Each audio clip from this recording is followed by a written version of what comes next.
dia, irmãos. Como é que estão todos? Tudo bem? Tudo certinho com vocês? Na semana passada nós lidamos com Isaías 9, 1 a 7. Aquele texto conhecido trata do advento, a expectativa da chegada do Messias. Hoje nós vamos ver mais um desses textos em Isaías. Peço que você abra sua Bíblia em Isaías 11. Nós vamos lidar com os versículos de 1 a 10. Isaías 11, de 1 a 10. Se você não trouxe a sua Bíblia, pega uma dessas que estão no banco aí. Nessa edição, o nosso texto está na página 1003. Isaías 11, do 1 ao 10.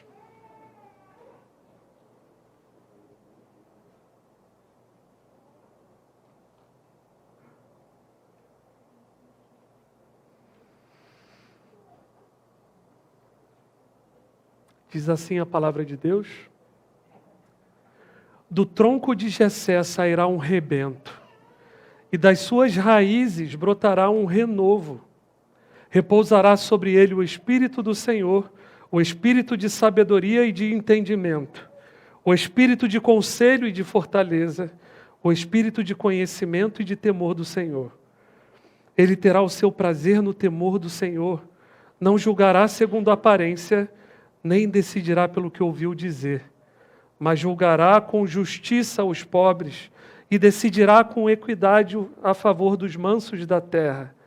Castigará a terra com a vara de sua boca e com o sopro dos seus lábios matará o perverso.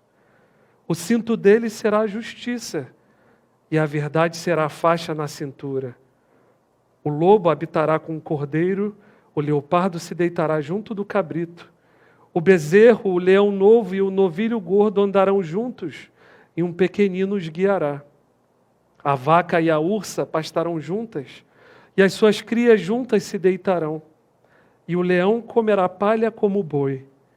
A criança de peito brincará sobre a toca da cobra, e o já desmamado meterá a mão no ninho da serpente.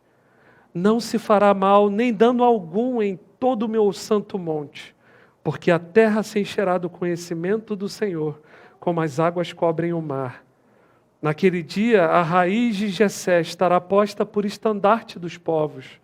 As nações recorrerão a ela, e a glória será a sua morada.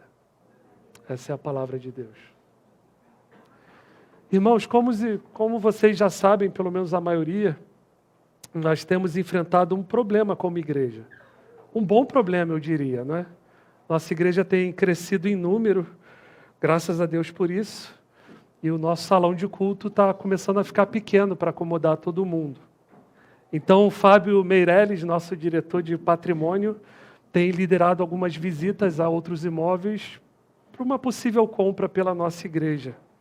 Nessas visitas o Fábio vê a localização em torno do terreno, ele checa a condição da documentação com o proprietário ou o corretor que estiver lá atendendo, pergunta preço, vê o estado das construções, das instalações, vê o que daria para ser aproveitado ou não. Ele também imagina o que poderia ser feito em termos de salão de culto ou de salas para a escola dominical, enfim. Eu tive o privilégio de participar de 3 dessas visitas, foi muito bom participar delas com o Fábio. E uma delas me marcou, eu vou contar para vocês. Nós fomos ver uma oficina que fica próximo ali da Praça da Bandeira. O entorno do terreno era excelente, um lugar tranquilo, seguro. O desenho do terreno não era tão bom, por ser estreito demais para acomodar um salão de culto. Mas quando nós fomos ver, né, Fábio, a instalação, a oficina em si, o prédio, como estava, nossa, que coisa horrível, irmãos. Eu pensei que eu estivesse visitando as ruínas de uma oficina, sei lá, do século V ou VI. Que coisa horrorosa. Mas eu fiquei na minha, só observando o Fábio, né? Ele entrou também no prédio, na dele, tirando fotos, fazendo uma pergunta ou outra lá para o proprietário, que, aliás, era muito gente boa. Depois nós subimos num mezanino que havia lá. O Fábio deu umas pisadas assim mais fortes para testar a estrutura. E eu aproveitei esse momento que estávamos só nós dois lá e falei, nossa, Fábio, tá bem ruim aqui, não é? Tem que jogar isso tudo abaixo e construir tudo do zero. E aí o Fábio, com aquele olhar de engenheiro experiente, olhou para mim e falou, que nada, rapaz. Isso aqui é só dar um tapa que fica igual ao novo. Eu fiquei impressionado com tamanha fé do Fábio, homem de fé. Irmãos, nessa semana, quando eu estava estudando o nosso texto, esse texto de Isaías 11, foi essa história que me veio à mente.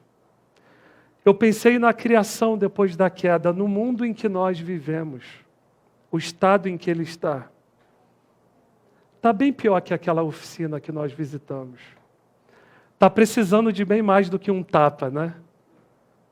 Pedro escreveu na sua carta que os céus e a terra que hoje existem estão preparados para o fogo, reservados para o dia do juízo, para a total destruição dos ímpios. Esse mundo, que tem coisas boas ainda, por causa da graça comum, mas ele está reservado para o fogo. O Senhor vai jogar toda essa estrutura abaixo. Ele vai demolir tudo isso aqui. Mas hoje nós veremos que há uma grande esperança para o povo de Deus. Hoje nós vamos ver aqui nessa passagem que o rebento de Jessé vem para instaurar um reino de paz e justiça e ele vem para refazer toda a criação. Ok? 2 pontos. O rebento de Jessé vem para instaurar um reino de paz e justiça e ele vem para refazer toda a criação. Esse é o nosso plano de voo aqui nessa manhã. Nosso primeiro ponto, então, o rebento de Jessé vem para instaurar um reino de paz e justiça. Olhe de novo, por favor, comigo, versículo 1. Do tronco de Jessé sairá um rebento, e das suas raízes brotará um renovo. É difícil saber com precisão a data dessa profecia de Isaías 11. Nós não sabemos, por exemplo, se foi escrito nos dias de Acais ou durante o reinado de Ezequias. Mas vamos imaginar essa última situação, essa última opção. Vamos imaginar que o nosso texto foi escrito durante o reinado de Ezequias, e particularmente aquele período em que mais de 180 mil soldados assírios cercaram Jerusalém. Se lembra desse episódio? Rabsaque, o conselheiro real assírio, gritava ameaças para o povo de Judá em nome do rei Senaqueribe. Senaqueribe despejou toda a sua arrogância contra o povo de Deus e contra o próprio Deus. Nesse contexto, a resposta de Deus à Assíria, no capítulo 10, o capítulo anterior ao nosso, faz bastante sentido. Deus diz assim para a Assíria: olha, eu estou usando vocês para trazer o meu julgamento sobre os outros povos, sobre as outras nações. Vocês são apenas um machado e uma serra na minha mão. Vocês acham que podem me ameaçar? Quando eu terminar de usar vocês, eu vou cortá-los ao meio, eu vou destruir vocês. O machado vai se gloriar contra aquele que o maneja. Vocês vão ver o que eu vou fazer. O capítulo 10 termina com os versículos 33 e 34 dizendo: mas eis que o Senhor dos exércitos, cortará os ramos com violência. As árvores de grande porte serão derrubadas, e as mais altas serão abatidas. Cortará com o machado as árvores da floresta, e o Líbano cairá pela mão de um poderoso. Aqui nós temos a figura de uma floresta que antes estava cheia de árvores de grande porte, árvores frondosas, agora todas elas foram derrubadas pelo próprio Deus. Aquela floresta se tornou um mar de tocos. Só vai sobrar pedaço de tronco de árvore. E lá no meio da floresta está lá o toco de Judá. Judá também foi derrubada. Vai ficar só um pedaço do tronco de Judá. É nesse contexto, irmãos, que começa a nossa passagem falando do tronco de Jessé. Jessé, vocês se lembram, foi o pai de Davi. E, portanto, esse rebento que sai do tronco de Jessé é um rei da linhagem de Davi. em cumprimento a 2 Samuel 7, que o Paulo leu aqui na abertura do culto. Aquela promessa que um dos filhos de Davi se assentaria no seu trono para sempre. Mas olha que interessante, Isaías não escreve que esse rebento sairá do tronco de Davi, mas de Jessé, o pai de Davi. A ideia aqui é que esse rei não será apenas mais um dos descendentes de Davi, como Acais ou Ezequias, que até foi um rei piedoso, pelo menos no início do seu reinado. Mas a ideia é que esse rei, ele não será mais um dos filhos de Davi, mas ele será o próprio Davi, um novo Davi. Ele será o último Davi, aquele para o qual Davi, o rei Davi, apontava. Davi era apenas a sombra desse novo Davi. Mas olha só como o versículo 10 o chama. Primeira parte do versículo 10, olha comigo. Naquele dia, a raiz de Jessé estará posta por estandarte dos povos. Ué, a gente está falando da mesma pessoa? Ele não era o rebento, o ramo do tronco de Jessé, agora ele é a raiz. Aqui está o tronco, ele é o ramo, o rebento, ou ele é a raiz do tronco? Todos os comentaristas chamam a atenção para isso. Esse rei davídico é tanto um rebento de Jessé, ou seja, ele é um descendente de Jessé, ele provém de Jessé, pela sua natureza humana, e ao mesmo tempo ele é a raiz de Jessé, ele é a fonte de Jessé, ele é o criador de Jessé, segundo a sua natureza divina. É ele quem sustenta a vida desse trono, desse tronco. Olha só o versículo 2. Repousará sobre ele o Espírito do Senhor, o Espírito de sabedoria e de entendimento, o Espírito de conselho e de fortaleza, o Espírito de conhecimento e de temor do Senhor. Você deve se lembrar que antigamente era comum os reis de Israel serem ungidos com óleo, não é? Eles não eram coroados, eles eram ungidos com óleo. Isso aconteceu com Davi, por exemplo. O próprio nome Messias ou Cristo significa ungido. Então, externamente, o rei era ungido com óleo. Mas isso era só um símbolo do que acontecia internamente. A realidade interna. O rei era ungido com o Espírito Santo. Nós lemos o seguinte em 1 Samuel 16:13. Esse é o relato do momento da unção de Davi. Samuel pegou o chifre do azeite e ungiu Davi no meio dos seus irmãos. E daquele dia em diante, o Espírito do Senhor se apossou de Davi. É isso que está sendo dito sobre o novo Davi. Ele vai ser ungido com o Espírito do Senhor. E qual texto vem à sua mente ao saber disso? Será que isso aconteceu? Jesus foi ungido com o Espírito Santo? Lembra do batismo? O próprio João Batista deu testemunho dizendo: vi o Espírito descer do céu como pomba e pousar sobre ele. Jesus foi ungido pelo Espírito, com o Espírito do Senhor.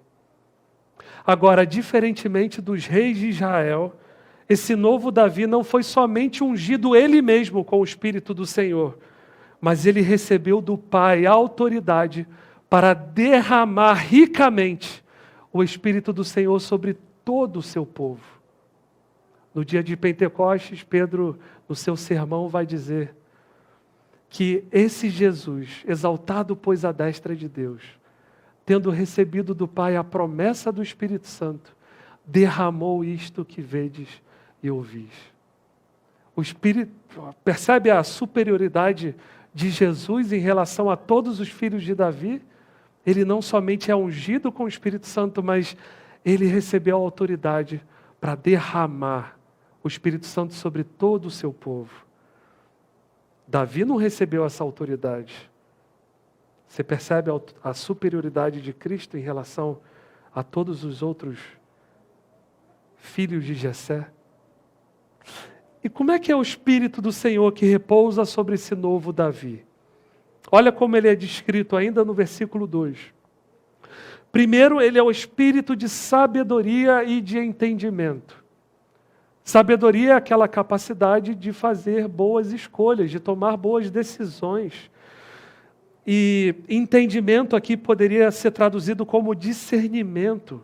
aquela capacidade de se julgar com precisão todas as coisas, aquela capacidade de ver o cerne da questão em todas as circunstâncias, discernimento. O versículo 2 segue dizendo que ele é também o espírito de conselho e de fortaleza.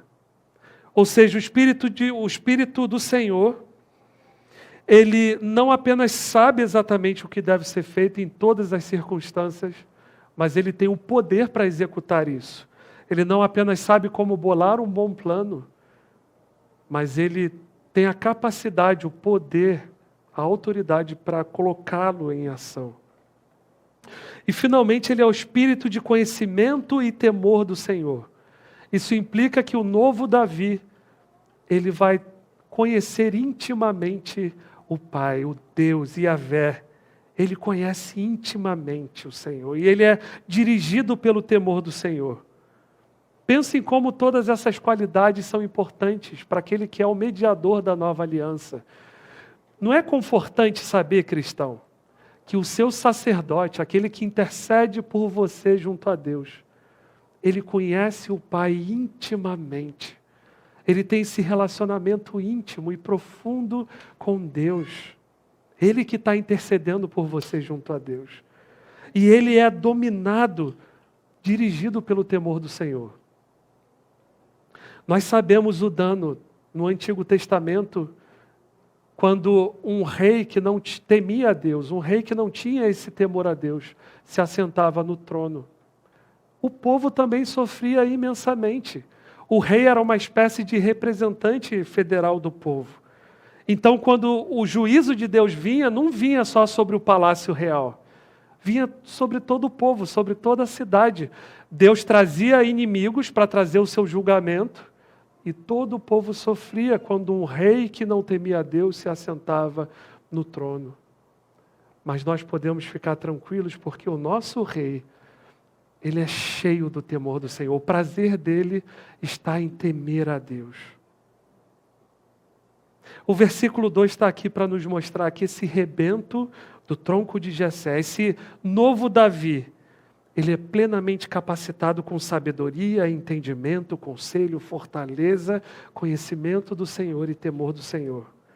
Ele é totalmente capaz de governar com justiça, de refazer a criação, de criar uma nova humanidade, de encher a terra com o conhecimento do temor do Senhor, como as águas cobrem o mar. E como é que será esse governo do novo rei Davi? Olha de novo os versículos 3 e 4. Ele terá o seu prazer no temor do Senhor, não julgará segundo a aparência, nem decidirá pelo que ouviu dizer, mas julgará com justiça os pobres, e decidirá com equidade a favor dos mansos da terra. Castigará a terra com a vara de sua boca, e com o sopro dos seus lábios matará o perverso. O versículo 3 começa reafirmando o prazer do novo rei Davi no temor do Senhor. Segundo um autor chamado Alec Motyer, a ideia aqui é que esse rei terá todo o seu prazer, o seu deleite, encharcado, saturado no temor do Senhor. Todo o meu prazer está em temer a Deus, em me maravilhar diante dele, em reverenciá-lo, em tremer diante da perspectiva terrível de desagradá-lo. Esse novo rei Davi estará plenamente satisfeito em Deus. E como resultado disso, fluindo disso, ele julgará segundo a justiça e a verdade. Você notou? Não julgará segundo a aparência, nem decidirá pelo que ouviu dizer. Você sabe qual é a importância disso. Você e eu vivemos num mundo que julga pessoas, que cancela pessoas, baseado na aparência e na opinião dos outros. Um mundo que não se importa nada com a verdade, só se importa com o aplauso dos seguidores em uma rede social qualquer. Ah, mas esse problema é só lá fora, né? Não, meus irmãos. Nós também cometemos tolices, nós também julgamos pessoas pelo que vemos, pelo que ouvimos dizer. Às vezes nós nem paramos para analisar direito a notícia que chega, a informação que chega, nem paramos para checar a fonte da informação. nós nem nos damos ao trabalho de ponderar sobre situações que são complexas. E já compartilhamos o link. Já emitimos um julgamento. Esse texto está aqui para confrontar a gente também, para nos mostrar, olha, esse rebento de Jessé. O Senhor Jesus é diferente disso aqui. O novo rei Davi está absolutamente comprometido com a verdade e com a justiça. Ele terá tanta satisfação no temor do Senhor, que ele simplesmente não temerá homem algum absolutamente. Ele não se intimidará com a cara feia de ninguém. Ele simplesmente não vai levar em conta a aprovação ou desaprovação de quem quer que seja no seu julgamento, que será sempre baseado na verdade e na justiça. Olha só o versículo 5. O cinto dele será a justiça, e a verdade será a faixa na cintura. Isso é algo que definitivamente nós precisamos trazer para as nossas vidas. Que nós sejamos pessoas justas e verdadeiras, irmãos. Seja o nosso sim, sim. O nosso não, não. Seja nas brincadeiras que nós fazemos entre irmãos, seja naquele grande negócio que nós fechamos, que envolve muito dinheiro. Que nós não tenhamos parte alguma com qualquer coisa injusta e que não seja baseada na verdade. Bom, eu quero chamar a sua atenção agora para uma coisa importante. Olha só. Quando o nosso texto se cumpre? Quando? Em que época? Quando foi o cumprimento disso aqui?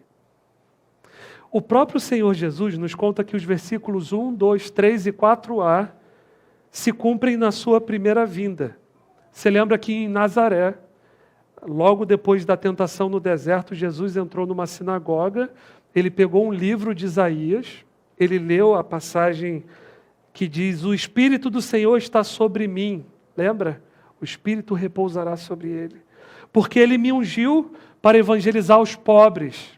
Ele não julgará segundo a aparência, pelo que eu ouvi dizer, ele vai fazer justiça aos pobres. Enviou-me para proclamar libertação aos cativos e restauração da vista aos cegos, para pôr em liberdade os oprimidos e proclamar o ano aceitável do Senhor. Depois ele devolveu o livro ao assistente, se sentou, todo mundo olhando para ele, e ele falou: hoje se cumpriu a escritura que vocês ouviram agora. Eu estou aqui, sou eu. Então nós sabemos que os versículos de 1 a 4a se cumprem na primeira vinda de Jesus, certo? Agora olha o que diz a continuação do versículo 4, 4b. Castigará a terra com a vara da sua boca, e com o sopro de seus lábios matará o perverso. Quando isso se cumpre? Paulo diz em 2 Tessalonicenses 2,8 que isso se cumprirá na segunda vinda de Jesus, naquele momento em que ele destruirá aquelas forças hostis ao reino de Deus, ele matará o anticristo. E notou como o Senhor faz isso? Ele faz isso com o sopro da sua boca. O Senhor não precisa levantar o dedo mindinho para acabar com todos os rebeldes, com toda essa rebelião contra o reino de Deus. Isso me faz lembrar do Salmo 2, quando o Senhor vê a rebelião dos reis da terra se levantando e fazendo conspirações contra o Senhor e contra o seu ungido. Ele olha dos céus e dá risada. O Senhor zomba dessa turma. Então o versículo 4b se cumpre na segunda vinda de Cristo. E olha só que interessante. Isaías escreveu sobre a queda da Assíria, sobre a queda do Líbano, sobre a queda de Judá, capítulo 10, sobre o surgimento do rebento de Jessé e sobre a destruição do anticristo, tudo junto. A gente não tem divisão de capítulos e versículos, isso foi feito muito tempo depois.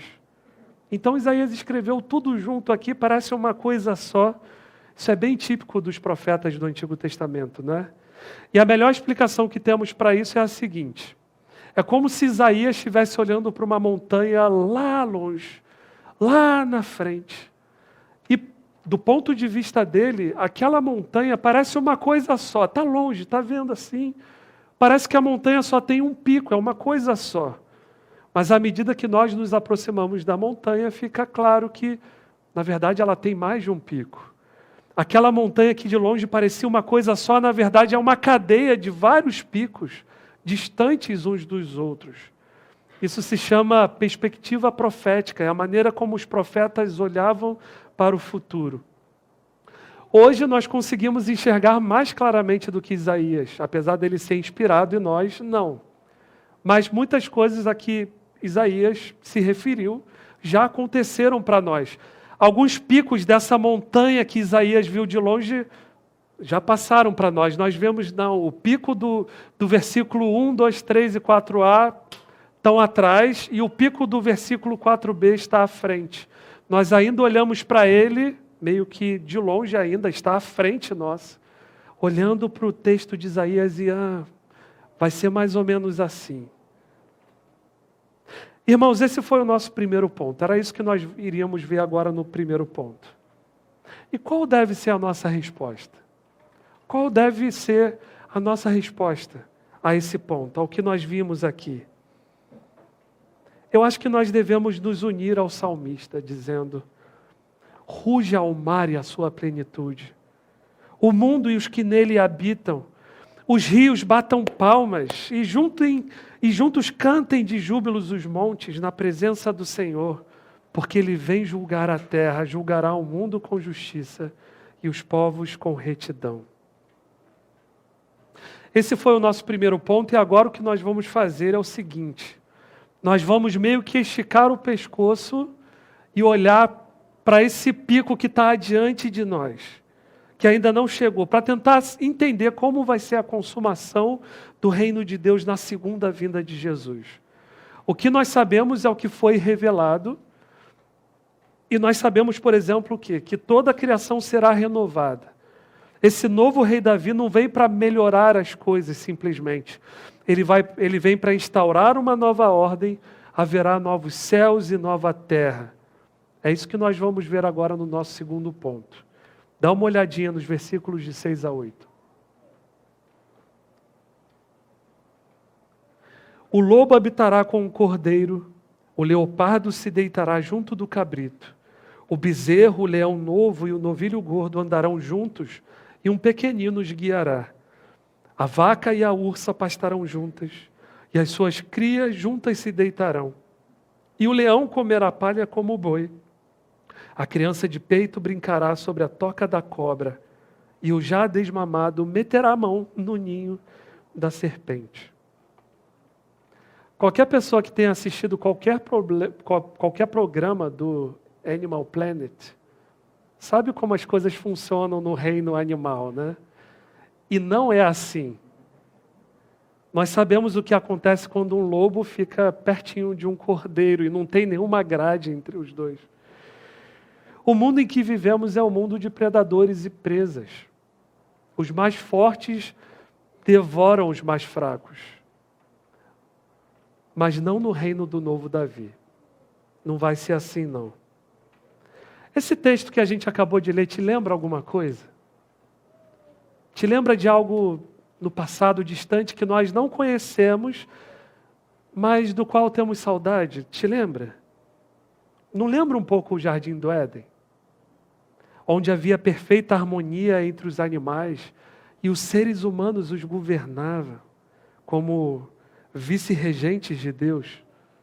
Deus havia dito a Adão e Eva em Gênesis 1, 28, sejam fecundos, multipliquem-se e encham a terra e sujeitem-na. Tenham domínio sobre os peixes do mar e sobre as aves dos céus e sobre todo animal que rasteja pela terra. E o texto que acabamos de ler nos mostra que será assim na nova terra. Essa é a ideia dos versículos 6 e 7. Predadores e presas viverão juntos. Aliás, não vai ter mais predadores e presas, porque os animais terão suas naturezas transformadas. Comerão todos a mesma comida, todos os animais serão herbívoros. E uma mera criança, note, estará segura entre eles e os guiará. Essa é uma referência àquela liderança que Deus deu ao homem diante do restante da criação. Essa liderança será restaurada pelo novo Davi, que é também o novo Adão. Lembra? Jesus é o novo Adão. Ele recupera essa liderança do homem em relação ao restante da criação. O Alec Motyer fez um comentário interessante sobre o versículo 8. O versículo 7 faz referência a animais selvagens, mas o versículo 8 ele é bem específico em relação à cobra e à serpente, né? Isaías agora foca no relacionamento entre os seres humanos e esses animais aí. E o Alec Motyer, ele entende esse versículo como sendo a remoção daquela antiga inimizade, aquela maldição que Deus deu lá na queda, em Gênesis 3,15, quando Deus falou assim para Satanás em forma de serpente: porém inimizade entre você e a mulher, entre a sua descendência e o descendente dela. Este lhe ferirá a cabeça e você lhe ferirá o calcanhar. Mas agora aqui nesse contexto, agora que o diabo e seus anjos foram para sempre destruídos, para sempre derrotados de forma definitiva e final, já não há mais aquela inimizade, há uma paz perpétua, uma paz conquistada pelo novo Davi. Veja, a maioria dos comentaristas do livro de Isaías, eles afirmam que é difícil saber se essa descrição aqui dos animais é uma descrição literal ou simbólica. Nós não sabemos se vai ter esses animais na nova terra. A gente não sabe. Mas o ponto da profecia é o seguinte: sob o reino de Jesus, todas as hostilidades cessam, terminam.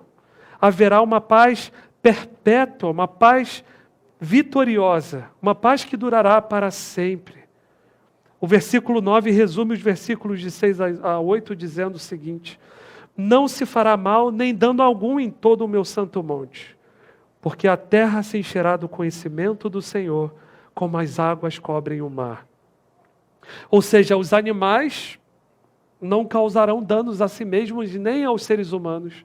Os seres humanos também não causarão danos uns aos outros. Porque, aqui está a explicação dos versículos 6 a 8. Porque toda a terra se encherá do conhecimento do Senhor, como as águas cobrem o mar. O conhecimento do Senhor não será mais suprimido como é hoje. Você lembra de Romanos 1? Paulo fala que todas as pessoas têm conhecimento de Deus. Mesmo aquelas que nunca pegaram uma Bíblia, nunca ouviram o nome de Jesus, elas têm conhecimento de Deus. Elas têm uma convicção profunda e íntima de que Deus existe, de que elas são suas criaturas e de que Ele é o Criador.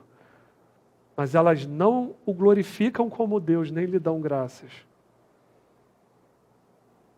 Então Paulo escreve: e por haverem desprezado o conhecimento de Deus, o próprio Deus os entregou a um modo de pensar reprovável, para praticarem coisas que não convêm. Mas aqui o quadro é o oposto. O rei está presente no meio do seu povo. O Espírito do Senhor que nele habita e que habita no povo é tão presente. Ele preenche tanto a criação, a nova criação, que esse conhecimento cobre a terra como as águas cobrem o mar. Não apenas os seres humanos, percebe? A gente não sabe se essa linguagem é literal ou simbólica dos animais, mas isso diz respeito à natureza da nova terra, da nova criação. Toda a criação agirá de acordo com o conhecimento de Deus, não apenas os seres humanos. Será que os rios vão mesmo bater palma? Será que os montes na nova terra vão todos cantar de júbilo na presença do Senhor? A gente não sabe como vai ser. Toda a criação, não só os seres humanos, toda a criação agirá de acordo com esse conhecimento do Senhor. Agora eu de novo pergunto, quando isso vai acontecer? Quando isso aqui se cumpre? Nós cremos, é um pouco controverso isso, mas nós cremos que será no estado eterno futuro, nos novos céus e na nova terra, depois da ressurreição e do julgamento final. Novos céus e nova terra, então nós viveremos isso aqui. Agora, olha o versículo 10. Olha só o que diz o texto.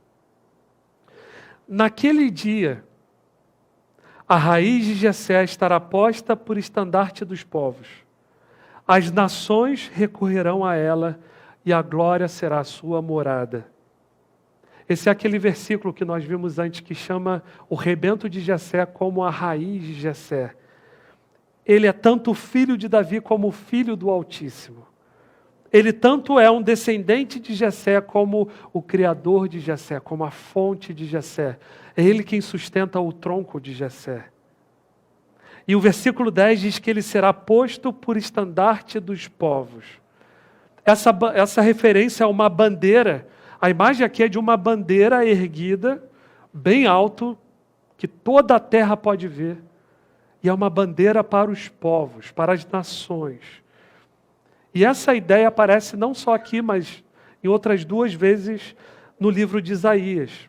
Eu vou ler uma delas. Isaías 62, por exemplo, diz o seguinte: Passem pela porta, preparem um caminho para o povo, aterrem a estrada, tirem as pedras, levantem um estandarte para os povos. O povo Israel, os povos, os gentios. Eis que o Senhor fez ouvir até os confins da terra estas palavras. Digam à filha de Sião, eis que vem o seu Salvador, com ele vem a sua recompensa e diante dele vem o seu galardão. Eles, o povo e os povos, serão chamados de povo santo, remidos do Senhor. E você, Jerusalém, será chamada de procurada, cidade não abandonada.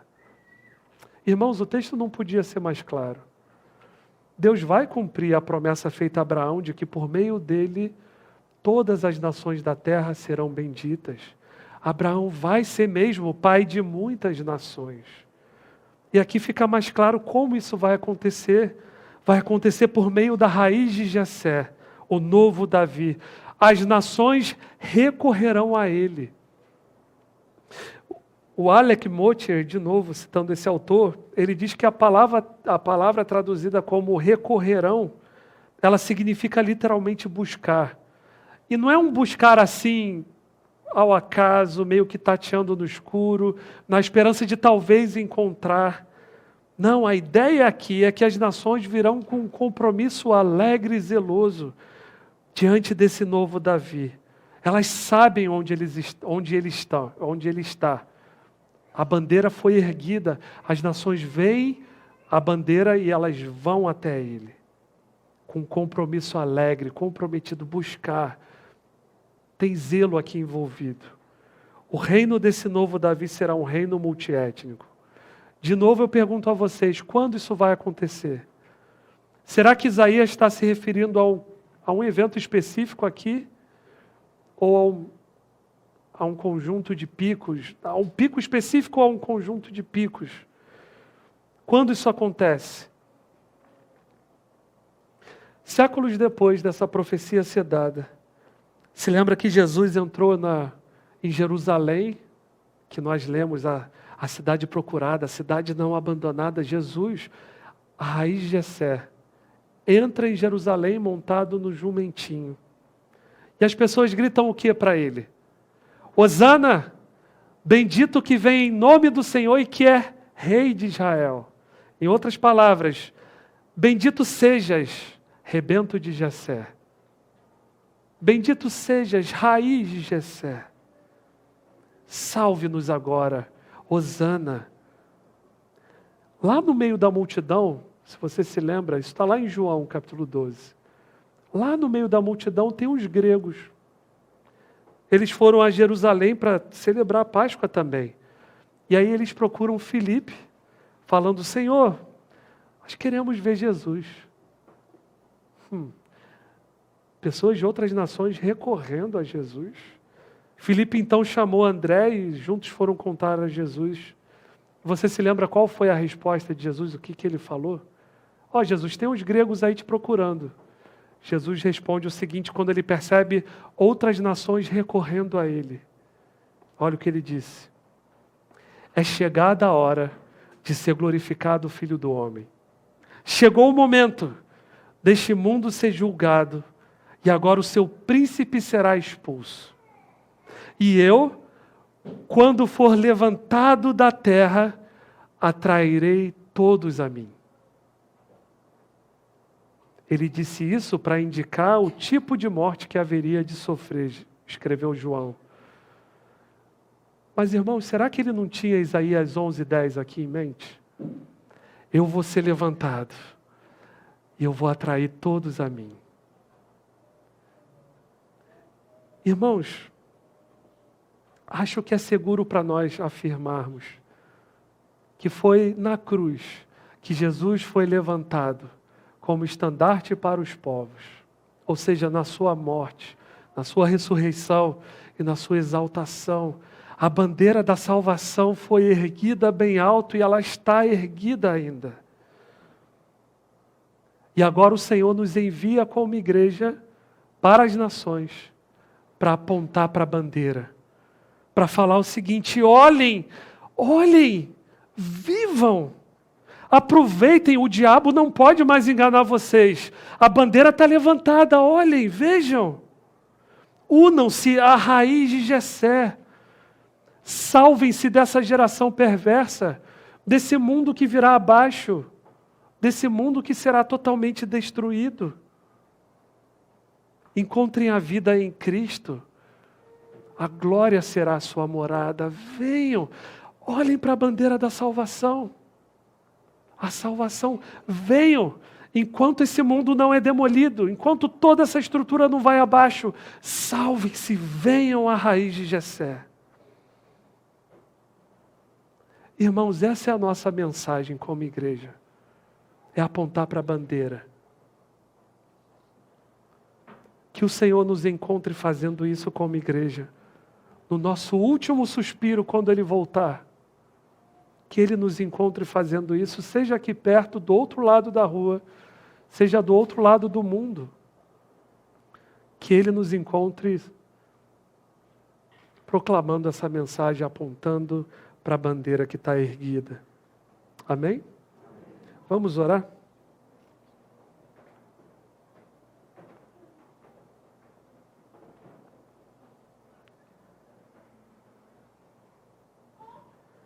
Pai, muito obrigado por tão grande salvação. Nós te damos graças pelo rebento do tronco de Jessé. Ninguém dava nada pelo tronco de Jessé. Era um tronco cortado, só um pedaço. Que de bom pode sair daí? Mas a raiz de Jessé é quem sustenta o tronco. E dela nasceu esse rebento maravilhoso, que foi posto por estandarte das nações. Pai, nos ajude a proclamar essa mensagem com ousadia e intrepidez. Que nós coloquemos a nossa energia nisso. Amanhã e depois, quando voltarmos para os nossos afazeres, que a Tua luz brilhe através de nós, que a gente não se cale no Uber, na escola, no colégio, na universidade, no trabalho, no mercado. Senhor, brilhe a Tua luz. Usa-nos pela Tua graça e misericórdia. Que o Senhor nos encontre apontando para a bandeira no nosso último suspiro quando o Senhor voltar. Em nome de Jesus, amém.